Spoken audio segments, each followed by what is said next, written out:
पिछले चैप्टर में हमने देखा था डोमिनिक का लीन के लिए प्रोटेक्टिवनेस और गिल्ट दोनों एक साथ दिखते हैं जब वो रोमानॉव्स के डील के खिलाफ एक सॉल्यूशन ढूंढने का प्लान बनाता है। मीनवाइल लीन अपने दादू और फैमिली से दूर हॉस्पिटल के लिए निकलता है, एक अर्जेंट मैसेज के रिस्पॉन्स में। टैक्सी में बैठते वक्त लीन के थॉट्स कंफ्यूजन और टेंशन से भरे हैं जब वो मैसेज और कार्लस की क्रिप्टिक बातें याद करता है। हॉस्पिटल के अंदर कार्लोस कॉन्फिडेंटली अपने प्लान का एक हिस्सा एग्जीक्यूट करते दिखाई देता है। उसके कनिंग एक्सप्रेशंस और वर्ड्स क्लियरली हिंट करते हैं कि उसकी गेम केयरफुली ऑर्केस्ट्रेटेड है। कार्लोस का स्मिर्क और एलेक्साई की हालत पर उसका पॉजिटिव गेस्चर एक और मिस्ट्री ऐड करता है, जैसे सब कुछ उसके कंट्रोल में हो। अब आगे लीन हॉस्पिटल के एंट्रेंस पे कॉन्फिडेंटली आता है।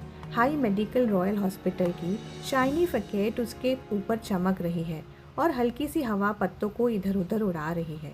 वो तुरंत इंफॉर्मेशन डेस्क पे जाता है। आवाज़ में अर्जेंसी है पर कंट्रोल भी। अटेंडेंट एक एलिवेटर की तरफ पॉइंट करता है और बिना टाइम वेस्ट किए लीन सीधा उधर चला जाता है। एलिवेटर का डिंग होता है और वो अंदर चला जाता है। एलिवेटर के अंदर लीन का एक्सप्रेशन फोकस्ड है पर हल्की सी नर्वस एनर्जी उसके गेस्चर्स में दिख रही है। जैसे ही एलिवेटर्स के डोर खुलते हैं वो एक स्टरलाइज्ड हॉलवे में आता है, एकदम साइलेंट और प्रिस्टीन। हॉलवे के आगे एक स्पेसिफिक डोर के बाहर सूटेड गार्ड्स खड़े हैं। एक इंटिमेटिंग ऑरा है पर वो प्रोफेशनल लगते हैं। हॉलवे एकदम साइलेंट है और सिर्फ उसके फुटस्टेप्स का इको सुनाई देता है।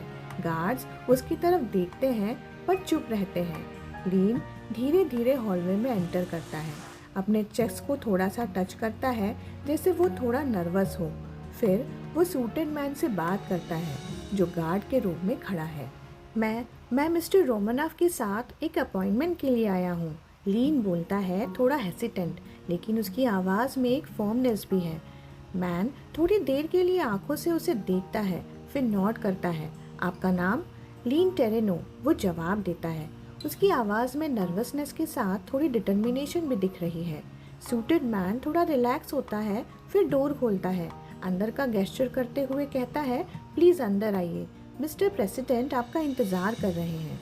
लीन का गुस्सा और टेंशन दोनों ही अपने पीक पे हैं। जैसे ही वो डोर को ज़ोर से बंद करता है, अपने पेशेंस को ऑलमोस्ट लूज करते हुए कहता है, इसका मतलब क्या है? ये सब मेरे साथ क्यों हो रहा है?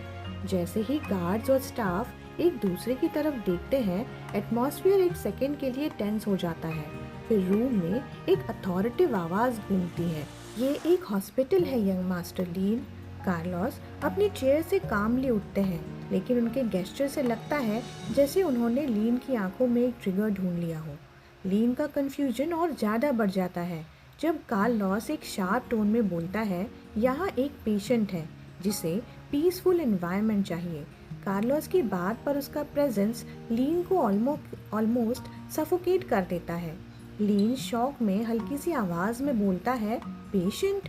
उसकी नज़र बेड पर लेटे हुए उस फिगर पर पड़ती है। कमज़ोर लग रहा था, एक अलग ही सिग्निफिकेंस के साथ।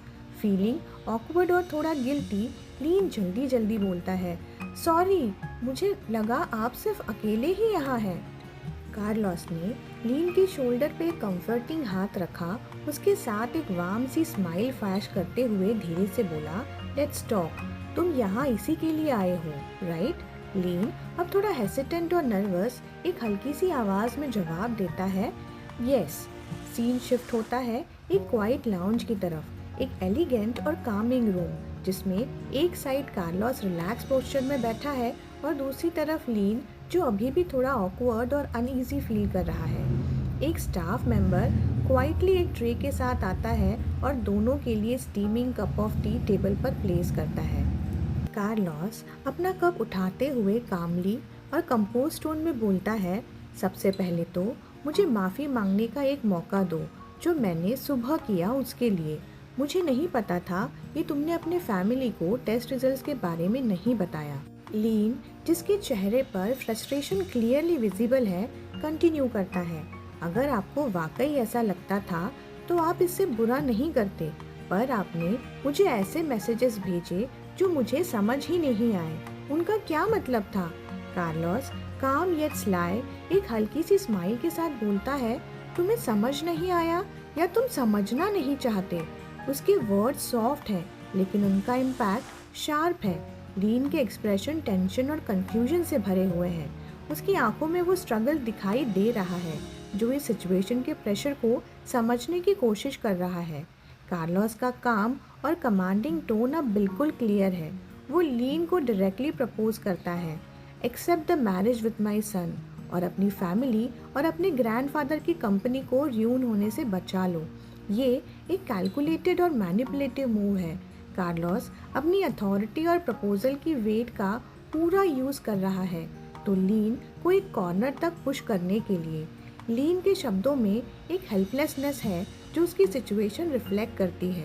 वो सॉफ्टली कहता है, मेरे ग्रैंडफादर ने इस प्रपोजल को पहले ही रिजेक्ट कर दिया है मिस्टर रोमानॉफ। वो कभी इसे एग्री नहीं करेंगे और मैं उनके अगेंस्ट नहीं जा सकता। कार्लोस के एक्सप्रेशंस में एक कॉम्बिनेशन ऑफ अम्यूजमेंट और स्लाइट अनोयंस है।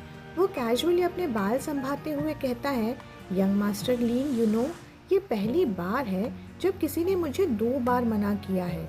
उसका टोन स्मूथ है लेकिन उसके शब्दों में के पीछे एक थ्रेट है जो इग्नोर नहीं किया जा सकता। कार्लोस अपनी बात कंटिन्यू करता है और एक स्लाइड स्मिक के साथ कहता है, जो ऑफर मैं तुम्हारे लिए लेकर आया हूँ वो काफ़ी अच्छा है। मुझे नहीं लगता कोई और कंपनी ऐसा ग्रैंड ऑफर कर पाएगी। तुम थोड़ा ज़्यादा एरोगेंट नहीं हो रहे? लीन अपनी आवाज़ में हल्की सी कंपनशन लेके बोलता है, we will find another way out. तुम्हें इससे कोई नुकसान नहीं होगा।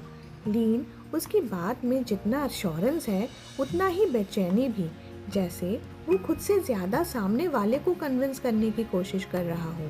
कार्लोस ने अपनी सीट के बैकरेस्ट से थोड़ा रिलैक्स करते हुए अपनी कोल्ड और कैलकुलेटेड गेज के साथ कहा, मैं सब कुछ अभी ले सकता था यंग मास्टर लीन। उसका टोन शार्प था पर एरिली काम, लेकिन मैंने नहीं किया, बल्कि मैं तुम्हें एक चांस दे रहा हूँ। पर मुझे लगता है, उसने टेबल से एक डॉक्यूमेंट उठाते हुए बोला, ये तुम्हारे डिसीजन को बदलने के लिए काफ़ी होगा। कार्लोस ने पेपर्स लीन की तरफ स्लाइड करते हुए कामली गेस्चर किया, इसे पढ़ो। लीन के हाथ वो पेपर्स पकड़े हुए कांप रहे थे। उसका दिल जोर से धड़क रहा था। ये क्या है? पेपर्स का वजन उसके हाथों में कुछ ज़्यादा ही लग रहा था। कार्लोस ने पीछे की तरफ लीन करते हुए एक काम और अनरीडेबल एक्सप्रेशन के साथ लीन को देखा। उसके टर्मोइल को बिना किसी रिग्रेट से देख रहा था वो। लीन के हाथ और ज़्यादा कांपने लगे जैसे ही उसने उन वर्ड्स को धीरे से पढ़ा। उसकी आवाज़ हल्की सी टूट रही थी। उसकी सांसें अटक गई और चेस्ट टाइट होने लगी। उसकी नज़र डॉक्यूमेंट पर सामने बैठे आदमी के बीच में घूम रही थी। The probability of siblinghood is 0%। ये शब्द उसके जहन में गूंज रहे थे, जैसे उसे इस बात को एक्सेप्ट करने पर मजबूर कर रहे हो। ये नहीं हो सकता। लीन की आवाज़ टूट चुकी थी, डिसबिलीफ और डेस्परेशन से भरी हुई।